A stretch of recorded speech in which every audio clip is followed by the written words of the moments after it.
ಸ್ನೇಹಿತರೆ ನಮಸ್ಕಾರ. ಬೆಂಗಳೂರು ಮಹಾನಗರ ಸಾರಿಗೆ ಸಂಸ್ಥೆ ಒಂದು ದಿನಕ್ಕೆ 45 ಲಕ್ಷ ಬಡ ಮತ್ತು ಮಧ್ಯಮ ವರ್ಗದವರ ಜನ ತಮ್ಮ ಬದುಕನ್ನು ಕಟ್ಟಿಕೊಳ್ಳಲಿಕ್ಕೆ ಬಳಸ್ತಾ ಇರ್ತಕ್ಕಂಥ ಒಂದು ಸಾರ್ವಜನಿಕ ಸಾರಿಗೆ ಸಂಸ್ಥೆ. 50,000 ಸಂಬಳ ತಗೊರ್ಬಿಡಿ, ದ್ವಿಚಕ್ರ ವಾಹನದಲ್ಲಿ ಹೋಗ್ತಾರೆ ಅವ್ರ ಕಚೇರಿಗೋ ಕಾರ್ಖಾನೆಗೋ ಮತ್ತೊಂದು ಕೆಲಸ ಕಾರ್ಯಗಳಿಗೆ. 1 ಲಕ್ಷ ತಗೊಂಡು ತಿಂಗಳಿಗೆ 1 ಲಕ್ಷ ಸಂಪಾದನೆ ಮಾಡೋನು ಕಾರಲ್ಲಿ ಓಡಾಡ್ತಾನೆ.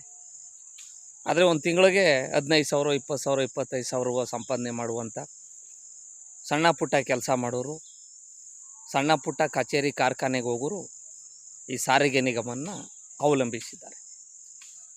ಒಂದು ದಿನಕ್ಕೆ ಬೆಂಗಳೂರು ನಗರದಲ್ಲಿ 2,800 ವಾಹನಗಳು ನೋಂದಣಿ ಆಗ್ತಾಯಿವೆ ಇರ್ತಕ್ಕಂಥ 8ರಿಂದ 10 RTO ಕಚೇರಿಗಳಿಂದ. ಈಗಾಗಲೇ ಬೆಂಗಳೂರಿನ ಜನಸಂಖ್ಯೆ 1,40,00,000 ಇದ್ದರೂ ಬೆಂಗಳೂರಿನಲ್ಲಿ 1,20,00,000 ವಾಹನಗಳಿದ್ದಾವೆ. ಆದರೆ ಬೆಂಗಳೂರಿನ ರಸ್ತೆಗಳು 50 ಲಕ್ಷ ವಾಹನಗಳಿಗೆ ಮಾತ್ರ ಸಮರ್ಪಕವಾಗಿ ಸುಲಲಿತವಾಗಿ ವಾಹನಗಳು ಓಡಾಡೋದಕ್ಕೆ ಇರ್ತಕ್ಕಂಥ ರಸ್ತೆಗಳು. ಇವುಗಳ ನಡುವೆ ಸಾರಿಗೆ ಬಸ್ಸುಗಳು ನಿಗದಿತ ಸಮಯಕ್ಕೆ ತಲುಪ್ತಾ ಇಲ್ಲ. ಜೊತೆಗೆ ನಮೂನೆ 4 ಫಾರಂ 4 ಅಂತ ಹೇಳ್ತೀವಿ. ಹಾಗಂದರೆ ಏನು ಅಂದರೆ, ಒಂದು ವಾಹನ ಒಂದು ಸ್ಥಳದಿಂದ ಮತ್ತೊಂದು ಸ್ಥಳಕ್ಕೆ ಹೋಗಬೇಕಾದ್ರೆ ಎಷ್ಟು ಸಮಯ ಬೇಕು ಅಂತ ನಿರ್ಧರಿಸ್ತಾರೆ. ಉದಾಹರಣೆಗೆ ಕೆಂಗೇರಿಯಿಂದ ಯಶವಂತಪುರಕ್ಕೆ, ಕೆಂಗೇರಿಯಿಂದ ಯಲಹಂಕಕ್ಕೆ, ಕೆಂಗೇರಿಯಿಂದ ಚಿಕ್ಕಬಳ್ಳಾಪುರಕ್ಕೆ, ಕೆಂಗೇರಿಯಿಂದ ಎಲೆಕ್ಟ್ರಾನಿಕ್ ಸಿಟಿಗೆ, ಕೆಂಗೇರಿಯಿಂದ ಬನಶಂಕರಿಗೆ, ಈ ರೀತಿ ಕೆಂಪೇಗೌಡ ಬಸ್ ನಿಲ್ದಾಣದಿಂದ ಅತ್ತಿಬೆಲೆಗೆ, ಕೆಂಪೇಗೌಡ ಬಸ್ ನಿಲ್ದಾಣದಿಂದ ಮಾಗಡಿ ರಸ್ತೆಗೆ, ಬಿಡದಿಗೆ, ಹಾರೋಹಳ್ಳಿಗೆ, ಹೊಸಕೋಟೆಗೆ ಹೋಗುವಂಥ ಸಮಯವನ್ನು ನಿರ್ಧಾರ ಮಾಡಿ. ಇವತ್ತೇನಾಗದೆ, ಬೆಂಗಳೂರು ಮಹಾನಗರದಲ್ಲಿ 1 ಗಂಟೆಗೆ ಸರಾಸರಿ 15 ಕಿಲೋಮೀಟ್ರ್ ಮಾತ್ರ ವಾಹನಗಳು ಓಡಾಡೋದಕ್ಕೆ ಸಾಧ್ಯ ಅಂತೇಳಿ ಸಮೀಕ್ಷೆಯಲ್ಲಿ ಗೊತ್ತಾಗಿದೆ.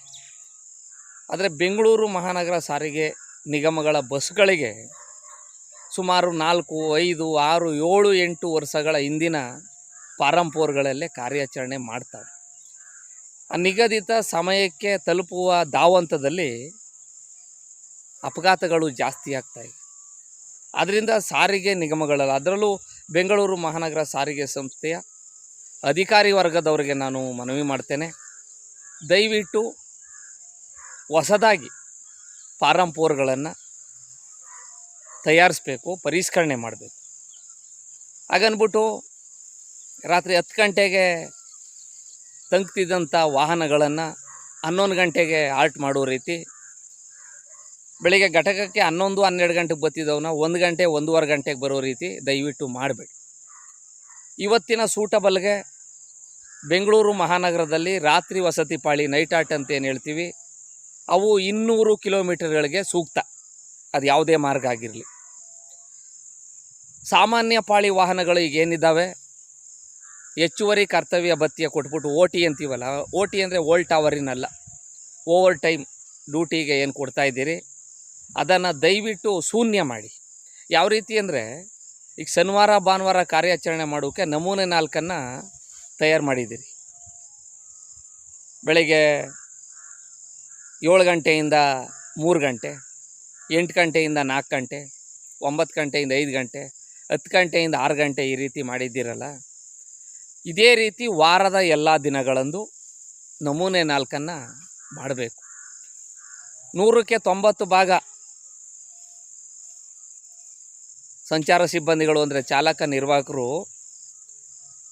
ಅವ್ರ ದೃಷ್ಟಿ ಎಲ್ಲಿರ್ತದೆ ಅಂದರೆ OT ಮಾಡ್ತಾರಲ್ಲ, 1 ಗಂಟೆ 1.5 ಗಂಟೆ 2 ಗಂಟೆ, ಆ OT ಮೇಲೆ ಅವರ ಜ್ಞಾನ ಇದ್ದದೆ ಹೊರತು ಬೇಗ ಬೇಗ ಟ್ರಿಪ್ ಮಾಡಬೇಕು, ಬೇಗ ಬೇಗ ಕಿಲೋಮೀಟ್ರ್ ಮಾಡಬೇಕು, OT ಬಂದ್ಬಿಡ್ಬೇಕು ನಮಗೆ ಅನ್ನೋದು ಇದ್ದದೇ ಹೊರತು ಅಪಘಾತಗಳು ಆಗ್ತಾವ, ಆದಾಯ ತರಬೇಕಾ ಅನ್ನುವಂಥ ಮನಸ್ಥಿತಿ ಇರುವುದಿಲ್ಲ ಎಲ್ಲರಿಗೂ ಅಂತ ಹೇಳ್ತಾ ಇಲ್ಲ. ಕೆಲವೊಂದು ಜನಗಳಿಗೆ, ಆಮೇಲೆ ನಮ್ಮ ಸಂಸ್ಥೆ ನೌಕರರು ನೋಡು ಹಂಗೋ ಹಿಂಗೋ 1 ಗಂಟೆ 2 ಗಂಟೆ ಓ ಟಿ ಬತ್ತಿತ್ತು, ಈ ಸಂಬಳ ಕಮ್ಮಿ ಅಂದ್ಬಿಟ್ಟು ಹೆಂಗೋ ಜನರ ಶಿಫ್ಟ್ ಮಾಡ್ತಿದ್ದೋ, ಅದಕ್ಕೂ ಕಲ್ಲು ಹಾಕ್ತಾನೆ ಅನ್ಬೇಡಿ. ಯಾಕಂತ ಹೇಳ್ತೀನಿ ಅಂದರೆ ಸಂಸ್ಥೆ ಅಧಿಕಾರಿ ವರ್ಗದವ್ರಿಗೆ ನಾನು ಮನವಿ ಮಾಡ್ತೇನೆ. 2006ರಲ್ಲಿ ಬೆಂಗಳೂರಿನ ಜನಸಂಖ್ಯೆ 70 ಲಕ್ಷ. 4,000 ವಾಹನಗಳಿದ್ದು ಅವತ್ತು, ಎಲ್ಲ ಲೇಲ್ಯಾಂಡ್ ವಾಹನಗಳು. ಈ ನವನವೀನ ವಾಹನಗಳು ಬಂದಿರಲಿಲ್ಲ ಸಂಸ್ಥೆಗೆ. 40 ಲಕ್ಷ ಪ್ರಯಾಣಿಕರು ಓಡಾಡ್ತಿದ್ರು. ಒಂದಿನಕ್ಕೆ 4 ಕೋಟಿ ದಿನದ ಆದಾಯ ಬತ್ತಿತ್ತು. ಇವತ್ತು 7,000 ಬಸ್ ಇವೆ. ಬೆಂಗಳೂರಿನ ಜನಸಂಖ್ಯೆ 1,40,00,000 ಆದರೆ ಪ್ರಯಾಣಿಕರ ಸಂಖ್ಯೆ ಬೆಂಗಳೂರು ಬೆಳೆದಂತೆಲ್ಲ, ಜನಸಂಖ್ಯೆ ಹೆಚ್ಚಳವಾದಂತೆಲ್ಲ 70ರಿಂದ 75 ಲಕ್ಷ ಪ್ರಯಾಣಿಕರು ಹೆಚ್ಚಳ ಆಗಬೇಕಾಗಿತ್ತು. ಕರೋನಾ ಸಂದರ್ಭದಲ್ಲಿ ಒಂದು 2-3 ತಿಂಗಳಲ್ಲೇ 20 ಲಕ್ಷ ದ್ವಿಚಕ್ರ ವಾಹನಗಳು ನೋಂದಣಿ ಆದವು. ಅವರೆಲ್ಲ ಯಾರು? BMTC ಬಸ್ಗೆ ಬರ್ತಿದ್ದಂಥ ಪ್ರಯಾಣಿಕರು, ಯುವಕರು, ಪುರುಷರು. ಕರೋನಾ ಆದಮೇಲೆ 25 ಲಕ್ಷಗಳಿಗೆ ಪ್ರಯಾಣಿಕರ ಸಂಖ್ಯೆ ಕುಸಿದಿತ್ತು. ಈಗ ಶಕ್ತಿ ಯೋಜನೆ ಇರಲಾಗಿ ಮತ್ತೆ 40ರಿಂದ 45 ಲಕ್ಷ ಪ್ರಯಾಣಿಕರಿಗೆ ಹೆಚ್ಚಳ ಆಗಿದೆ. ಇವತ್ತಿನ ಬೆಂಗಳೂರಿಗೆ ನಾನು ಹೇಳ್ದಂಗೆ ಕೆಂಗೇರಿಯಿಂದ ಯಶವಂತಪುರಕ್ಕೆ ಹಿಂದೆ 50 ನಿಮಿಷಕ್ಕಿತ್ತು 2010-12ರಲ್ಲಿ. ಅಷ್ಟು ಬೇಕಾಗಿರಲಿಲ್ಲ. ಇವತ್ತು 1 ಗಂಟೆ 10 ನಿಮಿಷ ನಿರ್ಧರಿಸಿದರೆ ನೀವು 1 ಗಂಟೆ 30 ನಿಮಿಷ, 1 ಗಂಟೆ 40 ನಿಮಿಷ ತೆಗೆದುಕೊಳ್ತಾ ಇದೆ ಒಂದು ಟ್ರಿಪ್ಗೆ. ಬಸ್ಗಳು ಜಾಸ್ತಿ ಆಯಿತು, ಖರ್ಚು ಜಾಸ್ತಿ ಆಯಿತು, ಡೀಸೆಲ್ ಜಾಸ್ತಿ ಆಯಿತು. ಆದರೆ ಅವತ್ತು 4 ಕೋಟಿ ಕಲೆಕ್ಷನ್ ಬರ್ತಿದ್ದು, ಇವತ್ತು ಶಕ್ತಿ ಯೋಜನೆ ಪುರುಷರದು ಎಲ್ಲರದು ಸೇರಿ 6 ಕೋಟಿ ಕಲೆಕ್ಷನ್ ಬರ್ತಾಯಿದೆ. ಅವತ್ತು ಬನಶಂಕರಿಯಿಂದ ಹೆಬ್ಬಾಳಕ್ಕೆ ನಾನು ಕರ್ತವ್ಯಕ್ಕೆ ಸೇರಿದಾಗ 12 ರೂಪಾಯಿ ಇತ್ತು. ನಾಯಂಡಹಳ್ಳಿ, ಕೆಂಗೇರಿ, ಕೊಟ್ಟಿಗೆಪಾಳ್ಯ, ಗೊರಗುಂಟೆಪಾಳ್ಯ, ಹೆಬ್ಬಾಳ ಹೋದಾಗ BL ಮಾರ್ಗವಾಗಿ ಇವತ್ತು 30 ರೂಪಾಯಿ ಇದೆ. ಆ ಲೆಕ್ಕ ಅವತ್ತು 4 ಕೋಟಿ ಕಲೆಕ್ಷನ್ ಇದ್ದದ್ದು 12 ರೂಪಾಯಿ ಟಿಕೆಟ್ಗೆ. ಇವತ್ತು ಕಡಿಮೆ ಅಂದರೆ ಪ್ರಯಾಣಿಕರ ಸಂಖ್ಯೆ ಜಾಸ್ತಿ ಆಗಿದರೆ 10 ಕೋಟಿ ಒಂದು ದಿನಕ್ಕೆ ಆದಾಯ ಬರಬೇಕಾಗಿತ್ತು, ಬರ್ತಾ ಇಲ್ಲ. ಹಾಗಾಗಿ ಪ್ರಯಾಣ ದರ ಹೆಚ್ಚಳ ಮಾಡುವುದರಿಂದ ಇದ್ದಂತಹ ಪ್ರಯಾಣಿಕರು ಕಡಿಮೆ ಆಗ್ತಾರೆ ವಿನಃ ಮಾರ್ಗದ ಆದಾಯ, ದಿನದ ಆದಾಯ ಜಾಸ್ತಿ ಆಗೋದಿಲ್ಲ. ಹಂಗಾಗಿ ಇರುವಂಥ ಸಾರಿಗೆ ನಿಗಮಗಳಲ್ಲಿರುವಂಥ ಎಲ್ಲ ಮೊದಲ ಪಾಳಿ, 2ನೇ ಪಾಳಿ, ಸಾಮಾನ್ಯ ಪಾಳಿ ವಾಹನಗಳನ್ನು ಸಾಮಾನ್ಯ ಪಾಳಿಗಳಾಗಿ ಪರಿಷ್ಕರಣೆ ಮಾಡಿ. ಯಾವ ರೀತಿ ಇರಬೇಕು? ಬೆಳಿಗ್ಗೆ 7ರಿಂದ 2, 8ರಿಂದ 3, 9ರಿಂದ 4, 10ರಿಂದ 5, 11ರಿಂದ 6, 12 ಗಂಟೆಯಿಂದ ಸಂಜೆ 7 ಗಂಟೆ ರೀತಿ ಪಾರಂಪೂರ್ ಮಾಡಿದ್ರೆ ಯಾವುದಾದ್ರೂ ಒಂದು ಮಾರ್ಗಗಳಿಗೆ, ಈಗ 378 ರೂಟ್ ಹೇಳ್ತೀವಿ ನಾವು, ಕೆಂಗೇರಿ ಎಲೆಕ್ಟ್ರಾನಿಕ್ ಸಿಟಿಗೆ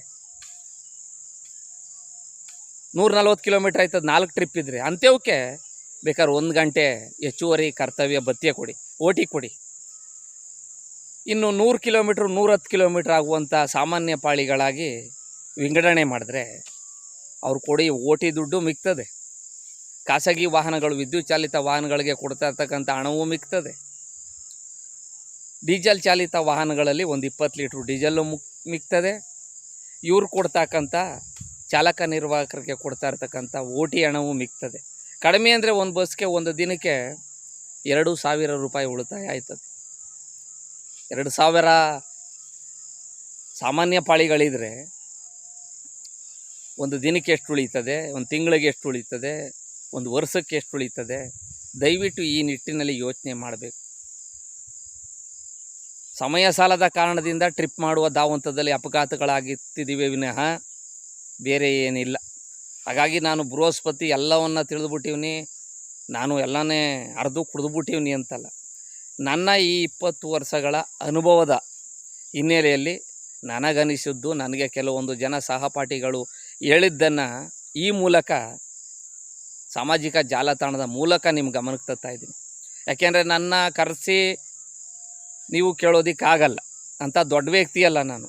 ನೀವು ಯಾವಾಗಾದರೂ ಫ್ರೀಯಾಗಿ ಕುಳಿತಿದ್ರೆ ತಡಿ ಏನು ಹೇಳೋ ನಮ್ಮ ಸಂಸ್ಥೆ ನೌಕರ ಅಂದ್ಬಿಟ್ಟು ದಯವಿಟ್ಟು ಈ ವಿಡಿಯೋವನ್ನು ಒಮ್ಮೆ ಅವಲೋಕನ ಮಾಡಿ ಇದನ್ನು ನನ್ನ ಮನವಿ ರೂಪದ ಸಲಹೆ ಎಂದು ಪರಿಗಣಿಸಿ ದಯವಿಟ್ಟು ಸಂಸ್ಥೆಯನ್ನು ಉಳಿಸಿ ಬೆಳೆಸಿ. ಏಕೆಂದರೆ ಡೀಸೆಲ್ ವಾಹನಗಳು ಹೋದೋ ವಿದ್ಯುತ್ ಚಾಲಿತ ವಾಹನಗಳು ಬರ್ತವೆ. ನಾವು ನೀವು ಕರ್ತವ್ಯ ಮಾಡ್ತಾ ಇರೋರು ನಿವೃತ್ತಿಯಾದರೂ ಸಂಸ್ಥೆ ಇದ್ದೇ ಇರಬೇಕು. ಅದಕ್ಕೆ ಈ ಸಂಸ್ಥೆಯನ್ನು ಅಗತ್ಯ ಸೇವಾ ನಿರ್ವಹಣಾ ಕಾಯ್ದೆಯಲ್ಲಿ ತಂದಿರೋದು. ಯಾಕೆಂದರೆ ಸರ್ಕಾರದ ಬೇರೆ ಇಲಾಖೆ ನಿಗಮಗಳನ್ನು ಮುಚ್ಚಿಬಿಟ್ರು ಅವರಿಂದ ಏನು ಜನಸಾಮಾನ್ಯರಿಗೆ ಸಮಸ್ಯೆ ಆಗಲ್ಲ. ಆದರೆ ಈ ನಿಗಮಗಳೇನಿದ್ದಾವೆ ಎಸ್ಮಾ ಕಾಯ್ದೆಯಡಿ ಕರ್ತವ್ಯ ನಿರ್ವಹಿಸುವಂಥ ನಿಗಮಗಳು ಎಷ್ಟೇ ವರ್ಷ ಹೋದ್ರೂ ಹೊಸ ತಂತ್ರಜ್ಞಾನದೊಂದಿಗಾದರೂ ಈ ಸಂಸ್ಥೆಗಳು ಉಳಿಬೇಕು. ಆ ನಿಟ್ಟಿನಲ್ಲಿ ದಯವಿಟ್ಟು ಯೋಚನೆ ಮಾಡಿ ಈ ನನ್ನ ಮನವಿಯನ್ನು ಸಲಹೆಯನ್ನು ದಯವಿಟ್ಟು ಪರಿಗಣಿಸಿ ಅಂತ ಹೇಳ್ತಾ ತಮಗೊಂದಿಸ್ತೀನಿ. ಜೈ ಹಿಂದ್, ಜೈ ಕರ್ನಾಟಕ ಮಾತೆ, ಶುಭ ದಿನ, ವಂದನೆಗಳು.